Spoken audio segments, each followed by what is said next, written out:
Fani Crosby 8,000-ലേറെ പാട്ടുകൾ എഴുതിയ പാട്ടുകാരിയാണ്. പക്ഷെ അവൾ അന്ധയാണ്. ബ്ലെസ്സഡ് അഷുറൻസ്, യേശുവൻ സ്വന്തം എന്ന പാട്ട് എത്ര മനോഹരമാണ്.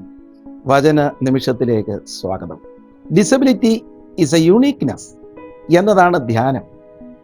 കൃത്യമായി യേശു സൗഖ്യപ്പെടുത്തുന്നത്. മർക്കോസിന്റെ സുവിശേഷം 10-ാം അധ്യായം 46 മുതൽ 52 വരെ. 3 ധ്യാന ചിന്തകൾ. 1, the cry of the disabled. കാഴ്ച പരിമിതിയുള്ളവന്റെ കരച്ചിലിനെ പറ്റിയാണ്. അന്ധനായ ഭിക്ഷക്കാരൻ കരയുകയാണ്. യേശു കേൾക്കുന്നതിന് മുമ്പ് ബലമുള്ളവർ അവനെ ശാസിക്കുകയാണ്. 2ാമത്തെ ധ്യാനം അതാണ്. The shout of the abled. ആരുടെ കരച്ചിലാണ് ഇന്ന് സമൂഹത്തിന് ആവശ്യം? പർച്ചേസിംഗ് വാല്യൂ ഉള്ളവന്റെ കരച്ചിലാണ്. അവന്റെ കരച്ചിൽ മാത്രമേ കേൾക്കുകയുള്ളൂ. ഈ അന്ധനെ അടിച്ചമർത്തുകയാണ്. 3, the sight of the differently abled. വ്യത്യസ്തമായ കാഴ്ചയാണ്. അവൻ കണ്ടപ്പോൾ കുരിശാണ് കണ്ടത്.